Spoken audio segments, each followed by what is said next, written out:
Well, today is Thursday, December 12th, 2024, and we welcome you to our Chapter 49 podcast. Chapter 49 represents most IRS employees in the state of Indiana.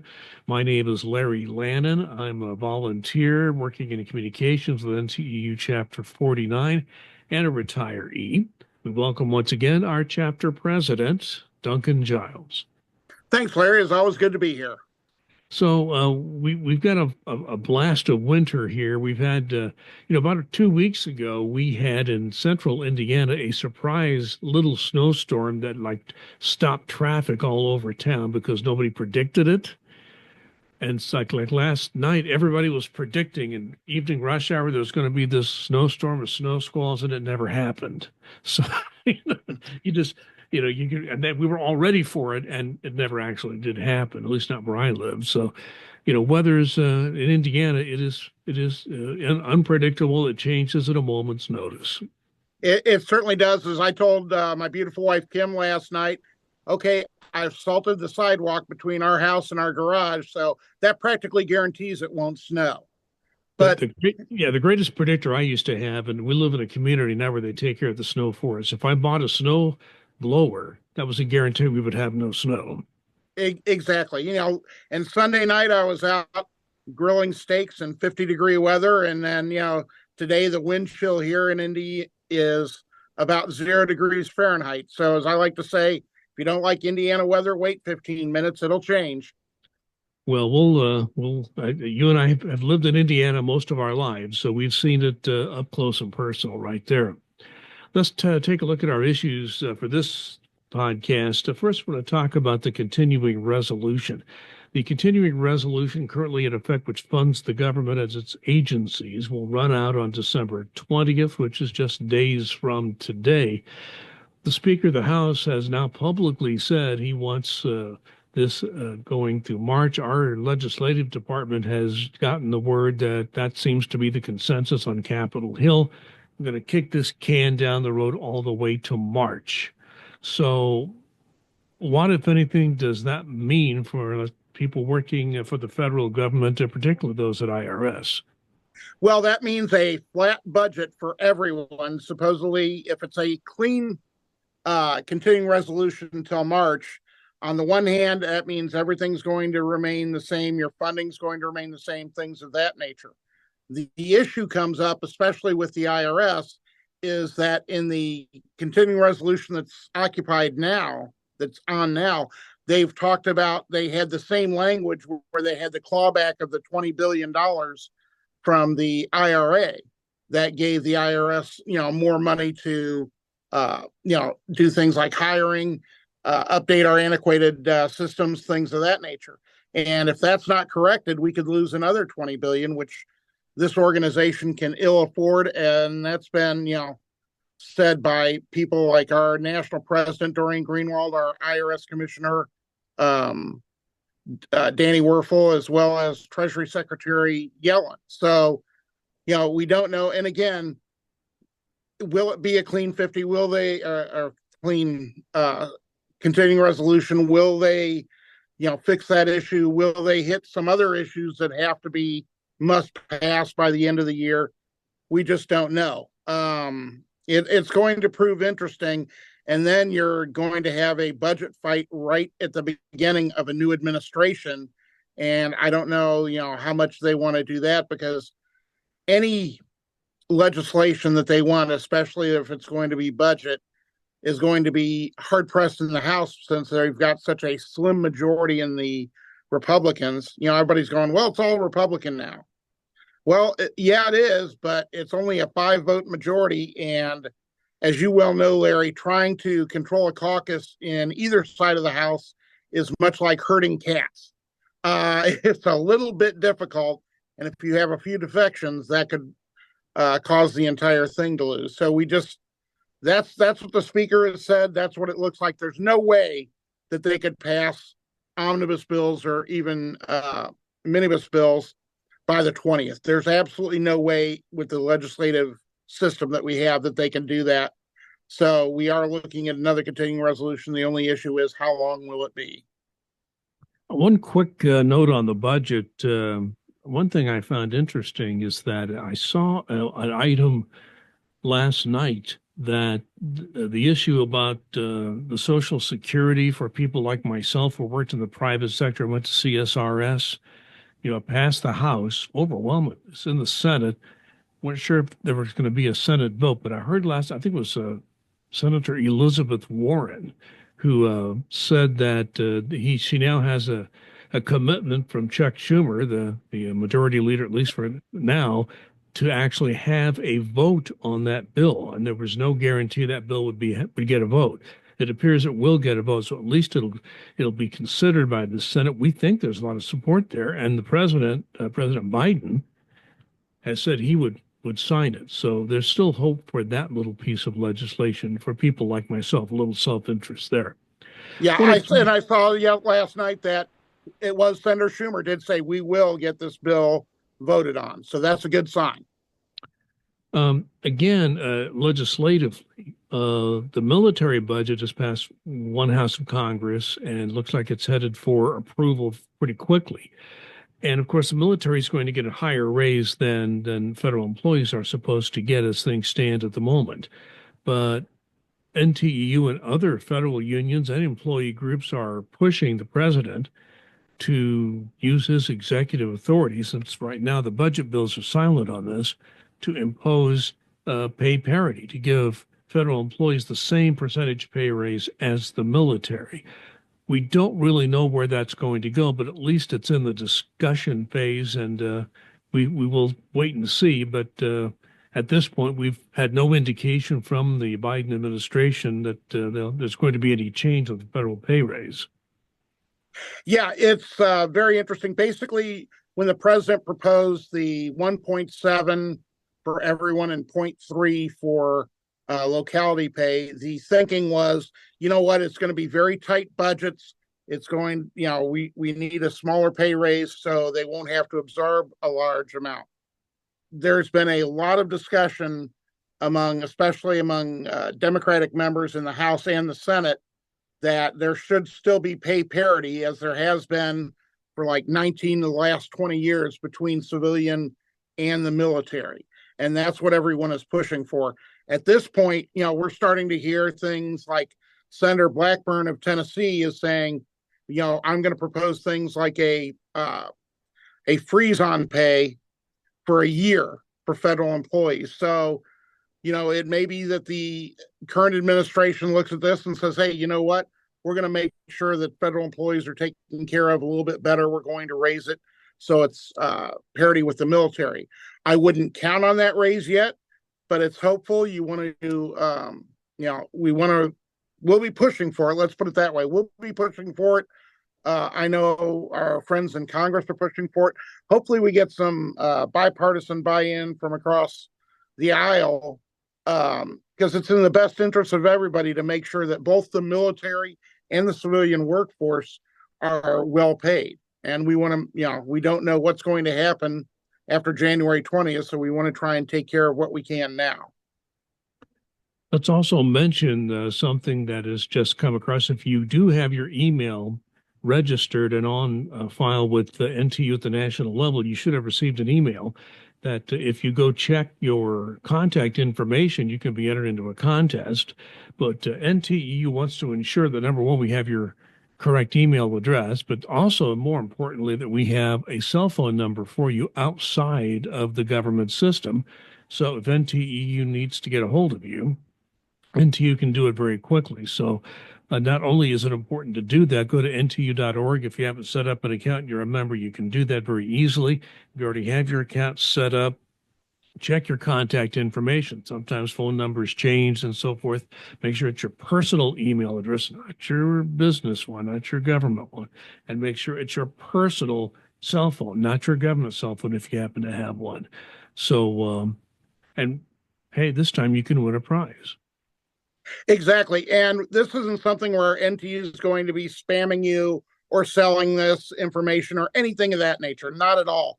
What we're trying to do is make sure that if, something happens, especially after January the 20th, that NTU can make sure that they can get a hold of you to let you know the latest information. And, we may be able to do that still over government communications. We may not. We don't know. It's part of the great unknown.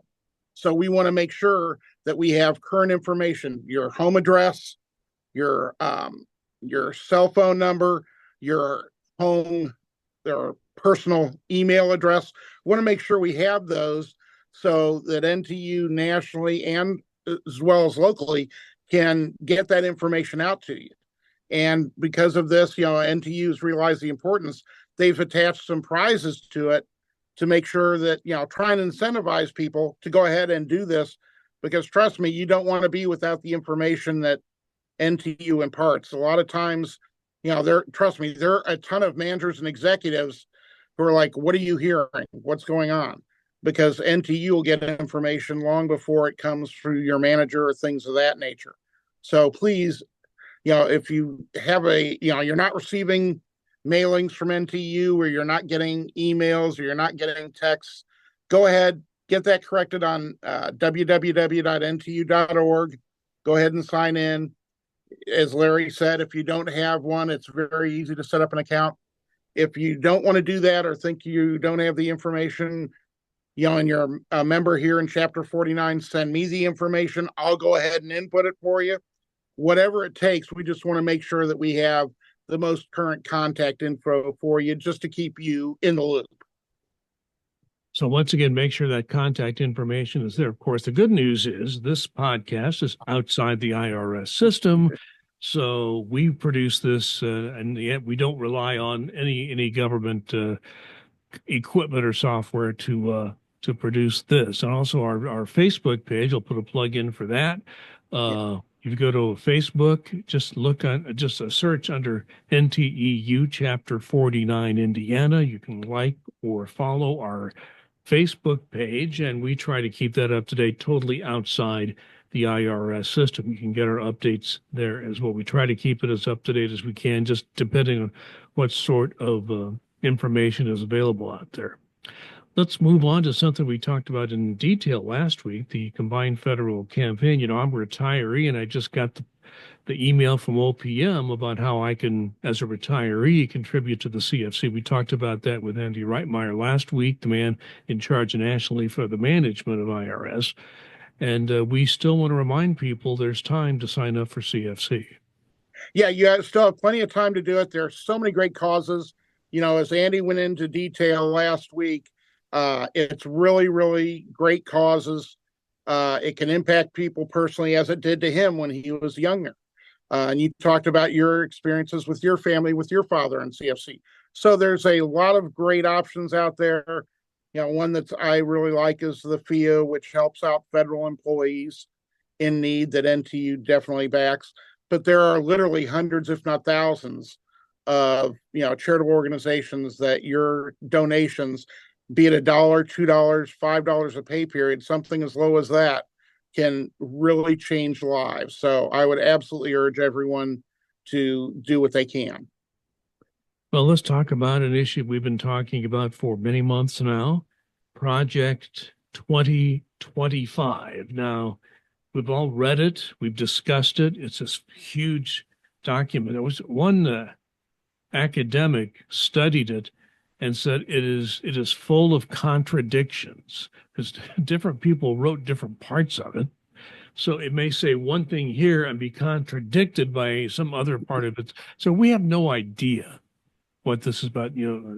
President-elect Trump said he backed away from it, but he's appointing all these people who had a hand in writing it. So you can draw your own conclusions from that. So I think we want to just let people know there is a new administration coming in. We've talked about 2025 extensively. It has a lot of suggestions and proposals on the federal workforce that we do not think are a good idea. But I think we want to caution people that we need to take a wait and see attitude and just take a look and see where this goes, what actions are or are not taken. Words are one thing and actions are another. So we always judge people by their actions or their inactions in some cases. So what advice do you have as we move into a new administration, which will be sworn in January 20th? Yeah, this is one of those things where, I've heard people almost like, okay, I'm jumping now. I'm getting out December 31st. I don't want to deal with this. It's going to be draconian. Everybody's going to be forced to come back into the office.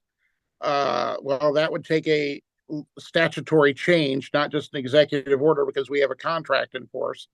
The main thing is be vigilant, be aware, but don't panic, don't lose sleep.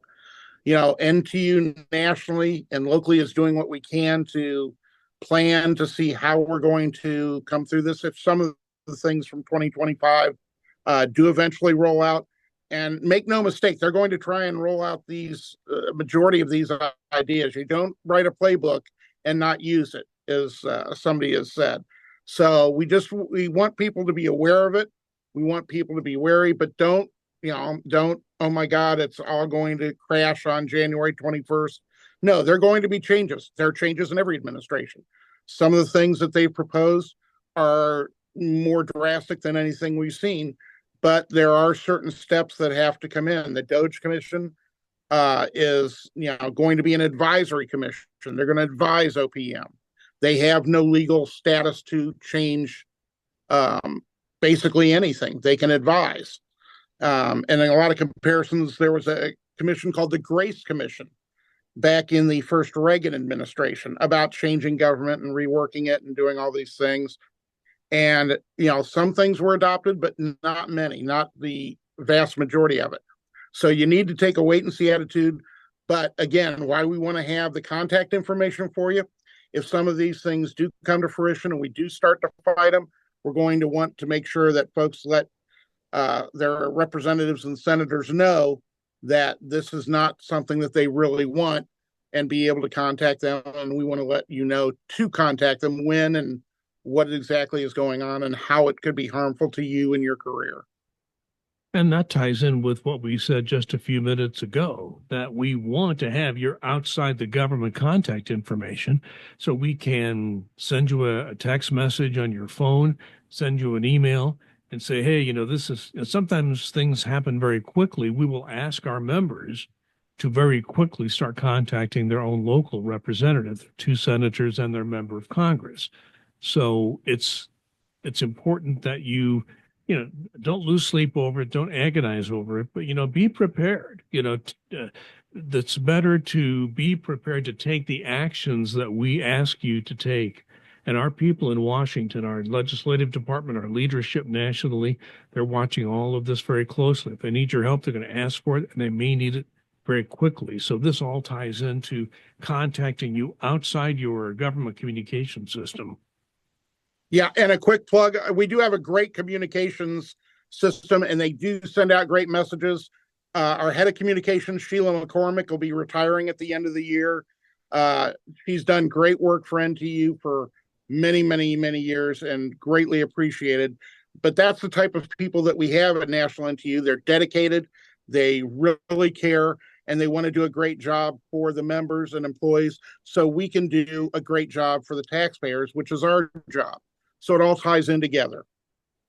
Well, yes, and I think that's very true. It's the first I'd heard that Sheila was retiring, that was a definite thing. That will be a big loss for NTEU, but we always have other people that will step in and do a good job. I'm sure she's got understudies that will be able to take over for her. But Sheila is just terrific in her job. You and I have talked to her many times. I have dealt with her on a couple of issues and just found her to be a top-notch professional. So she certainly has earned her retirement, let's put it that way, because of the work that she has done. I want to talk about telework. Telework is getting a lot of discussion on Capitol Hill, particularly. And I want to talk about two things. If you go to our Facebook page, if you haven't lately, I would encourage you to go check it, because the Speaker of the House, Mike Johnson, and I saw this video clip and could not believe it. It was an answer to a question in a news conference from a reporter about federal employee unions pushing back on some of these things, particularly telework. And he made the statement that 1% of federal employees are coming into the office. 1% of people are coming into the office. I thought, that can't be right. Well, it's not.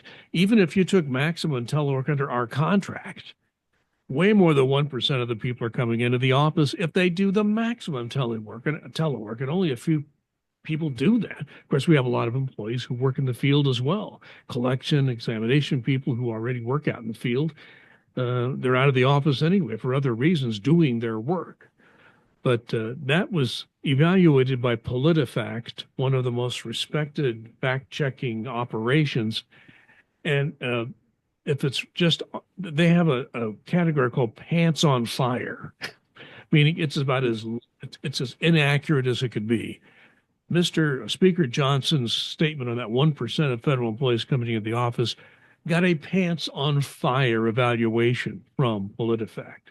Also, a senator named Joni Ernst from Iowa has put some study together by telework, which completely contradicts the data we have from the Office of Personnel Management, OPM. And we don't know where she got this data. In fact, some reporters tried to follow up with her staff and figure out how she came up with this, and they never got a call back, which may tell you something right there. So, Duncan, I think we just, you're hearing this stuff in Washington, and a lot of crazy information is coming out. So I think just remember your union, NTEU, that negotiated the contract for IRS and many other agencies to get telework into the workplace. We know that's inaccurate, and we're going to call that out when we see it. Absolutely. And, just right off the bat, it's the stat I saw was like 54% of employees are not telework eligible and coming into the office every day. So right from the bat, you've got over 50% automatically coming in. The other 46% who could telework, some do, some don't. But when you're teleworking, the studies have shown, study after study after study have shown that if you're working from home, you're more productive. I know that's a scary thought for some of the folks in Congress to hear, but it's absolutely correct. You don't have, constant interruptions. You don't have around the water cooler. You're not having to do the commutes back and forth. So you're actually, a lot of people put in more time than their 8 hours just because they're sitting at home and they want to finish things up. You get up early in the morning, or it's a little bit later in the day to make sure that they, finish things. So this is absolutely a fallacy that drives me up a wall. And, that's why I was laughing when you said, yeah, they couldn't get a callback. Imagine that. Where did this study come from? Well, we found it on a mason jar on the porch in Funkin' Wagnalls, the old Johnny Carson bit. It's like it's detached from reality, and we're not wanting to deal with alternative facts. We want to deal with real, honest facts, and the real honest fact is telework is effective, not only for work, but also for retention and recruitment. You see it all over the private sector where people are saying, okay, you're coming back to work and, into the office to work as opposed to working from home. And there's a lot of people saying, I'm not going to be doing that. I'm going to be looking for other jobs, things of that nature. So, if it's effective, and it is, leave it be. Don't just arbitrarily say, oh, well, I'm not seeing the people in the office, therefore they're not working. Absolutely incorrect. And that's everybody, national NTEU, local NTEU, you folks who are listening to this need to contact your folks in Congress. That's very easy to do off the NTEU.org website. You can write a quick letter, and actually they have letters that are pre-printed that you can just send automatically. Takes you maybe 2 minutes that you can do on your own time and not on government equipment. So just setting the record straight. I mean, that's what we're looking to do, is just give them facts, actual facts, not alternative. Well, what really got me angry, and I really did get angry when I saw it, is that Senator Ernst out of Iowa literally said, I have examples of people who are supposed to be working and they're in a bubble bath. Well, maybe you could work in a bubble bath. I don't know. I wouldn't recommend putting your computer next to you if you're doing that. But I don't know how she came up with that. Is she checking people's bubble baths? Is she checking their bathrooms or bathtubs? This is just nuts. And as a manager, I didn't have a lot of people that worked telework because I managed taxpayer assistance centers, but we did give people assignments where they worked at home. I knew how to manage people who worked at home. You knew whether they were working or not. So this idea that you're sitting around doing nothing, sitting on your couch watching TV or taking a nap, no, no. I would call people when they're on television. They always answer the phone. If they weren't, they were on working on a phone or another, and they got right back to me. So it's not like people are sitting around doing nothing. They're doing their work. So that's my speech. Now that I've got that off my chest, Duncan Giles, let's have your final comment. Yeah, as we're barreling down on the holidays here, and this could be, it's supposed to be a joyous time, but it isn't for a lot of people. There are a lot of people who don't have a lot of family and friends, maybe a little bit lonely, depressed, things of that nature. If that happens, by all means, contact ETC, not ETC, EAP. So that's the IRS. We have so many acronyms. Sometimes I'll mix them up. EAP, Employee Assistance, to talk to a counselor or talk to a mental health professional outside of that. You need to talk to somebody because it is, you have to take care of your mental health as well as your physical health. And this is something that is bad news for a lot of people this time of year. And if you need this help, by all means, please reach out and get it so you can be feeling better about yourself, feeling better about your situation, and not have this type of weight on you. Yeah, always good reminder. Thank you for that, Duncan. My final comment is something that happened to me overnight before we recorded this.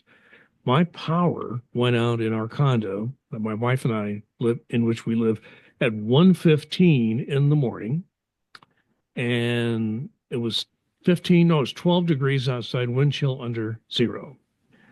So it got pretty cold pretty quick, and we didn't get our power back until 5:30 in the morning, which is what, 4 or 5 hours after that. So, we took a while for the heater to heat us back up again. So I was sitting there in blankets, sitting in my chair, feeling sorry for myself. Man, I'm cold. Man, this is not right. I can't turn on any electronics. But then I began to think a little bit and realized that I was getting text messages from my local power company, and they said there was a problem with the power line that had been hit by some object that probably got caught in the wind. That somebody got up in the middle of the night, went out in that cold weather with a lot of other people and repaired that power line. And I'm sure that was not easy work. You got to climb that power line, and there's all kinds of safety you got to be careful about. To get that power line back up and running, it took about 4 or 5 hours, but there's a certain way you have to do that. And those guys were out there, and women probably too. I don't know if there's some women who do this work as well. Just they're out in this horribly cold weather, wind chills below zero, 12-degree air temperature, but they got our power restored. And there are about 1,500 homes in and around my neighborhood that lost power because of this. But they got out there and got the job done. And I just really want to say how much I appreciate people who do work like that. I mean, people who are public safety people, our own public safety people, and to work at IRS and customs and some of the other agencies that are represented by NTEU. You get out there and you're working in tough outside situations a lot. And I just have a great appreciation for people who do that work. And I've always appreciated from the electric company. When I worked in the news business, we would have power outages and bad weather, and I always talked to these guys that went out, and sometimes they'd say, "Well, we can't drive over there. We have to go out on foot." Who knows how far to fix some of these power problems? Think about that for a minute. Having to go on foot in the middle of a snowstorm and try to put people with their power back up again.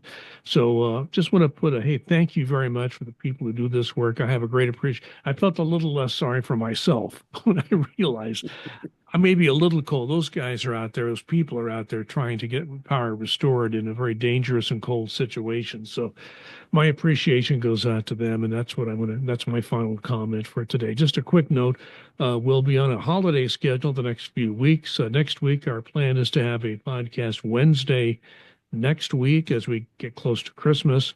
And Duncan's going to take his leave, which he certainly deserves around Christmas and the holidays. So we will return with the podcast if all goes well, probably the first or second week of January. So we do expect to be back in sometime in early January, right around the 10th if all goes well. So thanks a lot for watching and listening. We appreciate the fact that you do watch and listen. We know you are out there. We see the numbers every week. And if you think there's somebody that might get something out of this podcast and they don't know about it, send them a link or just let them know. And we'll be happy to have them as part of the audience. My name is Larry Lannan. On behalf of Duncan Giles, thank you for watching and listening. And please be safe and be kind.